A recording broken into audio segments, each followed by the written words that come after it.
उत्तर प्रदेश में 2027 का जो विधानसभा चुनाव होना है उसमें अब लगभग 400 दिन बाकी है। 2017 के बाद से अगर हम बात करें तो इन दो नेताओं ने उस उत्तर प्रदेश के परिदृश्य को बदलने की कोशिश की। स्वामी प्रसाद मौर्य उस विचारधारा को छोड़ करके आए थे जिसके खिलाफ वाली जो विचारधारा थी उस पर वो लगातार, जब बीएसपी में थे फिर भी वो उसी विचारधारा के खिलाफ काम करते थे। केशव प्रसाद मौर्य सिराथू सीट पर चुनाव लड़े थे और बुरी तरह से हार गए। उसके साथ साथ फाजिल नगर सीट पर स्वामी प्रसाद मौर्य को सुरेंद्र कुशवाहा ने भी बुरी तरह से हराया था। 45,000 लगभग वोटों से वो चुनाव हार गए थे। बहुजन विचारधारा को छोड़ करके संघ की विचारधारा से जब वो जुड़े, लंबी जो विचारधारा की जो लड़ाई उनकी थी उसको उन्होंने मटिया मेट कर दिया था। लगातार दशकों तक बहुजन समाज पार्टी में राजनीति करने वाले स्वामी प्रसाद मौर्य को उस वक्त ये बात समझ में आई थी जब धीरे धीरे बहुजन समाज पार्टी का ग्राफ गिरने लगा था। तब इन्हें समझ आया था और उन्होंने आरोप लगाया था कि यहाँ टिकट की खरीद फरोख्त होती है। बसपा सुप्रीमो मायावती ने भी तुरंत प्रेस कॉन्फ्रेंस करके उन्होंने साफ तौर पर आरोप लगाया था कि ये बहुजन समाज पार्टी में वंशवाद को जन्म देना चाहते थे। अपने बेटा और बेटी को किसी भी तरह से सदन पहुंचाना था। 2027 के विधानसभा चुनाव में अगर ठीक इसी तरह के समीकरण होते हैं तो ये बात बिल्कुल साबित हो जाएगी कि स्वामी प्रसाद मौर्य और केशव प्रसाद मौर्य कुशवाहा मौर्य समाज के बड़े नेता नहीं बल्कि बाबू सिंह कुशवाहा का भी कुशवाहा मौर्य समाज के लोगों पर अच्छी लोकप्रियता, अच्छी पकड़ है। उत्तर प्रदेश में 2027 का जो विधानसभा चुनाव होना है उसमें अब लगभग 400 दिन बाकी है। बिहार विधानसभा चुनाव के बाद उत्तर प्रदेश की सबसे ज्यादा चर्चा इसलिए है कि जो जाति समीकरण उत्तर प्रदेश और बिहार के हैं लगभग एक जैसे हैं। जिस तरह से बिहार में मुस्लिम और कुशवाहा मौर्य वोटर निर्णायक हैं, ठीक उसी तरह से उत्तर प्रदेश में भी ये जो वोटर हैं उन्हें निर्णायक बताया जाता है। उत्तर प्रदेश में जो पहले भारतीय जनता पार्टी ने जो रणनीति बनाई थी उत्तर प्रदेश को किसी भी तरह से जीतने की, उसमें सबसे बड़ा जो कारण बना उनके जीतने का वो मौर्य वोटर था, कुशवाहा वोटर था, जिसके बारे में हमने कई बार चर्चाएं की थी। कुशवाहा मौर्य समाज के अगर नेताओं की बात करें तो 3 नेता प्रमुख रूप से उत्तर प्रदेश में उनके बारे में कहा जाता है कि उनके पास जनाधार कुशवाहा मौर्य समाज के अच्छे हैं, जिसमें पहले नंबर पर केशव प्रसाद मौर्य आते थे, उसके बाद बाबू सिंह कुशवाहा और स्वामी प्रसाद मौर्य। इन 3 नेताओं में 2 नेता ऐसे थे जो कभी उत्तर प्रदेश की राजनीति में पूरब से लेकर के पश्चिम तक अपना दबदबा रखते थे। लेकिन इन 2 नेताओं पर चर्चा करेंगे, केशव प्रसाद मौर्य और स्वामी प्रसाद मौर्य पर, जिन नेताओं ने 2017 के बाद से अगर हम बात करें तो इन 2 नेताओं ने उस उत्तर प्रदेश के परिदृश्य को बदलने की कोशिश की, यानी कुशवाहा मौर्य समाज के लोगों को एक पार्टी की तरफ आकर्षित करने की कोशिश की थी। केशव प्रसाद मौर्य उसमें से एक ऐसे नेता थे जो संघ से निकले थे, आरएसएस के नेता थे। इससे पहले हमने खबर बनाई थी, से बताया था कि वो आरएसएस से निकले हुए वो शख्स हैं जिन्होंने भारतीय जनता पार्टी में राजनीति शुरू की और सांसद थे फूलपुर से। लेकिन भारतीय जनता पार्टी ने बड़ी चालाकी से ऐन वक्त पर उन्हें उत्तर प्रदेश में लॉन्च किया, प्रदेश अध्यक्ष बना और उत्तर प्रदेश जीत लिए। लेकिन एक नेता ने उसमें और साथ दिया था जिनका नाम स्वामी प्रसाद मौर्य है। स्वामी प्रसाद मौर्य जो लगातार कभी बहुजन समाज पार्टी से विधायक हुआ करते थे, मिनिस्टर हुए, नेता विरोधी दल थे, 5 बार के विधायक रहे स्वामी प्रसाद मौर्य। जो कुशवाहा मौर्य समाज है उन वोटरों पर वो भी काफ़ी दबदबा रखते थे, बड़ा कद रखते थे उस पर। लेकिन आज स्वामी प्रसाद मौर्य की जो स्थिति है, केशव प्रसाद मौर्य की जो स्थिति है, जिसे लेकर के इस उत्तर प्रदेश की राजनीति में जो कुशवाहा मौर्य समाज है वो बड़ा असमंजस में है। उसमें एक नेता को लेकर के तो उनको कोई असमंजस नहीं है, क्योंकि 2024 में बाबू सिंह कुशवाहा के साथ कुशवाहा मौर्य समाज एकजुट होकर के आया था। इन दोनों नेताओं को उस वक्त मौर्य कुशवाहा समाज ने नकार दिया था।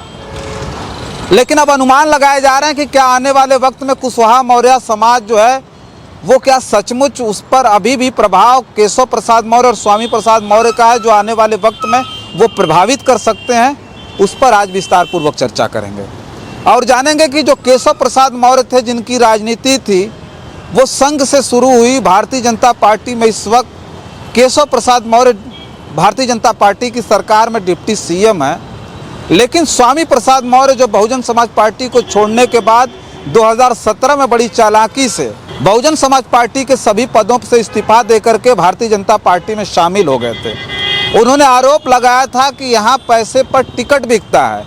लगातार दशकों तक बहुजन समाज पार्टी में राजनीति करने वाले स्वामी प्रसाद मौर्य को उस वक्त ये बात समझ में आई थी जब धीरे धीरे बहुजन समाज पार्टी का ग्राफ गिरने लगा था। तब इन्हें समझ आया था और इन्होंने आरोप लगाया था कि यहाँ टिकट की खरीद फरोख्त होती है। लेकिन बसपा सुप्रीमो मायावती ने भी तुरंत प्रेस कॉन्फ्रेंस करके उन्होंने साफ तौर पर आरोप लगाया था कि ये बहुजन समाज पार्टी में वंशवाद को जन्म देना चाहते थे, यानी इन्हें अपने बेटा और बेटी को किसी भी तरह से सदन पहुंचाना था। लिहाजा स्वामी प्रसाद मौर्य जब भारतीय जनता पार्टी में उसी वक्त शामिल हो जाते हैं और जब शामिल होते हैं तो उस वक्त उन्हें फिर से मिनिस्टर बनाया जाता है और फिर से 2017 में मंत्री बन जाते हैं। स्वामी प्रसाद मौर्य उस विचारधारा को छोड़ करके आए थे जिसके खिलाफ वाली जो विचारधारा थी उस पर वो लगातार जब बीएसपी में थे फिर भी वो उसी विचारधारा के खिलाफ काम करते थे। मतलब जिस व्यवस्था, जिस वर्ण व्यवस्था और जिस अन्य व्यवस्थाओं के खिलाफ वो लगातार बोलते रहे, बीएसपी में कई दशक रहने के दौरान भी उन्होंने उन्हीं विचारधारा के खिलाफ काम किया था। लेकिन वो भारतीय जनता पार्टी में उस वक्त शामिल होकर के सोचिए कि कहीं न कहीं उस विचारधारा पर एक तरह से जरूर ठप्पा लगाने की उन्होंने कोशिश की थी, जिस विचारधारा का वो लगातार विरोध करते रहे। और उस विचारधारा को नकारते हुए अगर एक तरह से एक विचारधारा छोड़ करके जब दूसरी विचारधारा के साथ वो जुड़ते हैं, बहुजन विचारधारा को छोड़ करके संघ की विचारधारा से जब वो जुड़े तो कहा जाने लगा था कि उन्होंने इतनी लंबी जो विचारधारा की जो लड़ाई उनकी थी उसको उन्होंने मटिया मेट कर दिया था और वो भारतीय जनता पार्टी में शामिल हो गए थे। उस वक्त कहा जाने लगा था कि ये सब के पीछे स्वामी प्रसाद मौर्य का बहुत बड़ा स्वार्थ था। इस पर तो चर्चा करेंगे, लेकिन भारतीय जनता पार्टी के लिए एक और लाभ था और भारतीय जनता पार्टी ने जब चुनाव में बहुत सारे ऐसे नेताओं को उन्होंने प्लान करके लाया। केशव प्रसाद मौर्य को जब प्रदेश अध्यक्ष बनाया तो केशव प्रसाद मौर्य के बारे में जो प्रचार किए गए उत्तर प्रदेश में, कहा गया कि कुशवाहा मौर्य समाज का बेटा अब उत्तर प्रदेश का मुख्यमंत्री बनेगा। लेकिन बहुत बड़ी चुनौती थी कि उन तमाम मौर्य समाज के बड़े नेताओं को तोड़ करके भारतीय जनता पार्टी में शामिल कराना, और ये शायद केशव प्रसाद मौर्य के बस की बात नहीं थी, क्योंकि वो उस विचारधारा से बिल्कुल अलग थे। जो कुशवाहा मौर्य समाज में जो विचारधारा अमूमन तौर पर देखा जाता है कि वो उनके अंदर भी बहुजन विचारधारा रही है, वो लगातार बहुजन विचारधारा की बात करते रहे और उस पर चलने की कोशिश करते रहे। तो बहुत बड़ी चुनौती थी भारतीय जनता पार्टी को कि वो कुशवाहा मौर्य समाज के नेताओं को कितना तोड़ करके वो अपने में शामिल करा सकते हैं। ऐसे में जो उन्हें दिखाई दिया सामने वो स्वामी प्रसाद मौर्य थे। स्वामी प्रसाद मौर्य को शामिल कराने के लिए अब पूरी तरह से भारतीय जनता पार्टी जुगत में लग गई थी। और स्वामी प्रसाद मौर्य जैसे ही भारतीय जनता पार्टी में शामिल होते हैं तो सबसे बड़ी जिम्मेदारी यही दी जाती है कि कुशवाहा मौर्य समाज के कितने नेताओं को तोड़ करके भारतीय जनता पार्टी में शामिल करा देंगे। लंबा जो उनका राजनीतिक कैरियर रहा, उस लंबे राजनीतिक कैरियर में स्वामी प्रसाद मौर्य ने उत्तर प्रदेश के हर जनपद में अपने एक नेता खड़ा किए हुए थे, ऐसा कहा जाता है। लोग बताते हैं कि हर एक ज़िले में उनकी अच्छी पकड़ थी, चूँकि वो बहुजन समाज पार्टी की कई सरकारों में अहम पद पर रहे और उनका दबदबा रहा बहुजन समाज पार्टी की सरकार में। ऐसे में वो हर जनपद के तमाम ऐसे नेताओं को तोड़ करके भारतीय जनता पार्टी में शामिल कराने में सफल हो जाते हैं। तमाम विधायक टूटे, पूर्व विधायक टूटे, पूर्व मंत्री टूटे, बहुत ऐसे बड़े बड़े नेता जो है वो टूट करके भारतीय जनता पार्टी में शामिल हो गए। और उस वक्त ये भी कहा जाता है कि ये लोग खुद जा करके लोगों को बताते थे कि भारतीय जनता पार्टी जो है वो उस वक्त इतना आगे निकल चुकी है कि कुशवाहा मौर्य समाज के बेटे को मुख्यमंत्री बना देगी। ऐसे में भारतीय जनता पार्टी उस लहर में चुनाव जीत जाती है। तमाम कुशवाहा मौर्य समाज के नेता भारतीय जनता पार्टी में शामिल हो जाते हैं। जैसे ही 5 साल बीतता है उसके बाद स्वामी प्रसाद मौर्य को ये समझ में आता है कि भारतीय जनता पार्टी का जो जनाधार है धीरे धीरे खसकने लगा। हो सकता है कि अब सत्ता में इस बार समाजवादी पार्टी आ जाए और 2022 विधानसभा चुनाव से ठीक पहले वो भाग करके समाजवादी पार्टी में आ जाते हैं। 2017 में जब वो भारतीय जनता पार्टी में गए थे तो उनके बेटे को भी टिकट दिया गया था और उनके बेटे चुनाव लड़े थे, रायबरेली की ऊंचाहार से चुनाव हार गए थे। भारतीय जनता पार्टी से जब ये छोड़ करके 2022 में गए तो भारतीय जनता पार्टी ने दावा किया कि उनके जो बेटे हैं अशोक मौर्य, जिन्हें ऊंचाहार से टिकट भारतीय जनता पार्टी ने दिया था, अब रायबरेली की ऊंचाहार से उन्हें टिकट देना नहीं चाहती थी, इसलिए वो भाग करके समाजवादी पार्टी में चले गए। उसके बाद सोचिए कि जब वो समाजवादी पार्टी में आए तो समाजवादी पार्टी में आखिरी वक्त में आए और समाजवादी पार्टी ने भी उन्हें जो उनकी सीट थी जिस पर वो लगातार चुनाव जीतते आए थे पडरौना की, उस सीट पर टिकट ना दे करके बल्कि फाजिल नगर सीट पर उन्हें चुनाव मैदान में उतार दिया। और वहाँ चुनाव लड़ रहे थे पूर्व विधायक गंगा सिंह कुशवाहा के बेटे सुरेंद्र कुशवाहा। सुरेंद्र कुशवाहा भारतीय जनता पार्टी से चुनाव लड़ रहे थे और उनके सामने स्वामी प्रसाद मौर्य लगभग 45,000 वोटों से चुनाव हार जाते हैं। वो भी तब जब कहा जा रहा था कि समाजवादी पार्टी की खूब लहर है। फाजिल नगर जिस सीट पर इन्हें टिकट दिया गया था वहाँ मौर्य, यादव और मुस्लिम वोटरों की संख्या काफ़ी तादाद में थी, लेकिन फिर भी बुरी तरह से चुनाव हार जाते हैं। चुनाव हारने के बाद समाजवादी पार्टी ने उनका सम्मान किया। समाजवादी पार्टी ने उन्हें बाकायदा विधान परिषद भेज दिया और विधान परिषद भेजने के बाद कुछ दिन बाद जो उनके बयान थे, उनके बयान इस तरह के आने लगे जो आज की भी राजनीति में वो जो बयान थे वो कहीं न कहीं बहुत सारे दलों के लिए अड़चने पैदा करते हैं। और उसमें ये कहा जाने लगा था कि स्वामी प्रसाद मौर्य की समाजवादी पार्टी में उपेक्षा होने लगी थी।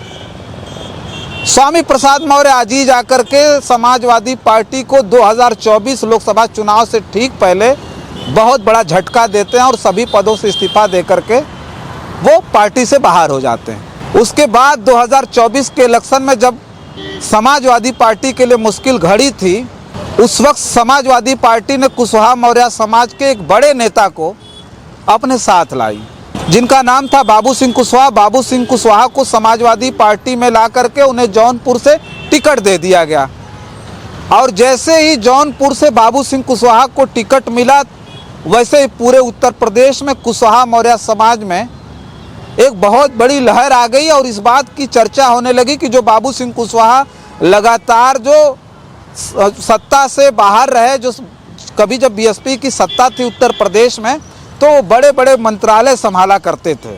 कहा जाता था कि मायावती के बाद वो दूसरे नंबर के नेता हुआ करते थे। जब जब सरकार बनी उत्तर प्रदेश में तो बहुत बड़ी बड़ी जिम्मेदारियां बाबू सिंह कुशवाहा को मिली थी।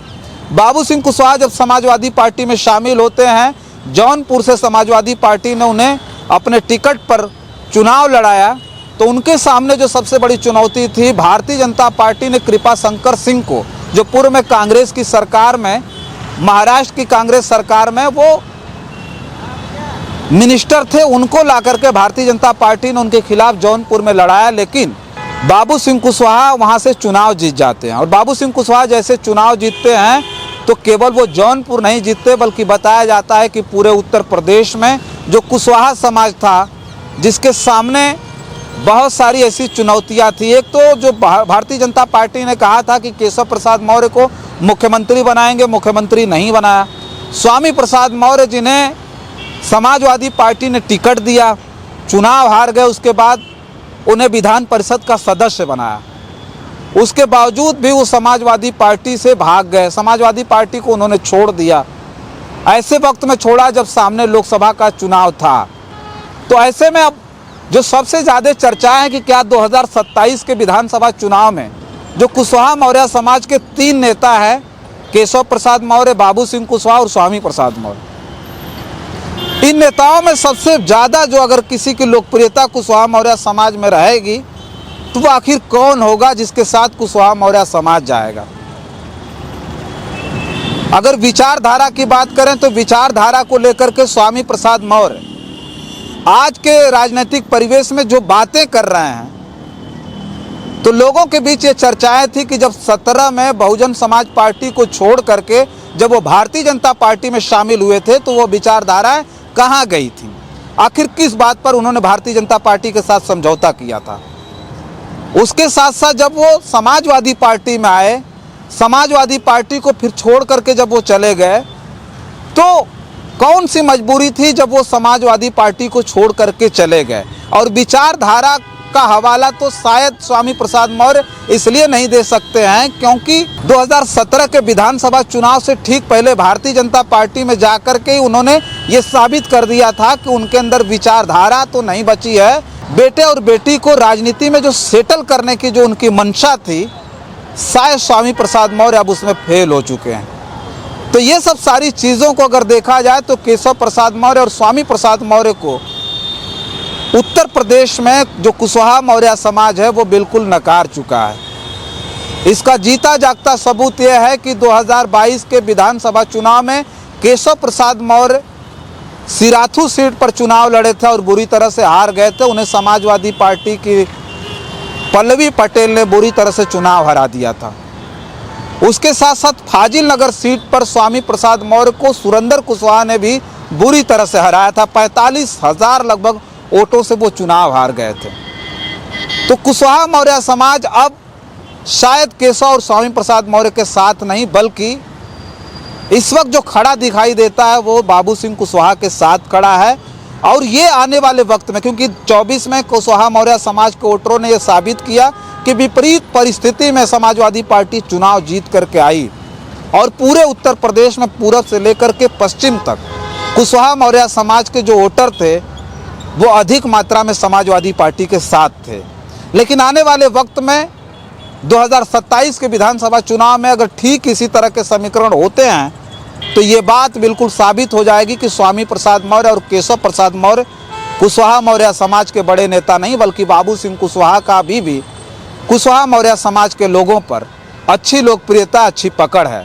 तो आने वाले वक्त में 2027 के विधानसभा चुनाव में समाजवादी पार्टी को उसका सीधा सीधा फायदा मिलता दिखाई देगा। फिलहाल इस वीडियो में इतना ही। बहुत सारी खबरें लेकर के आपके बीच में हाजिर होंगे। बने रहें जन आदर्श भारत के साथ और हमें दें इजाज़त। नमस्कार।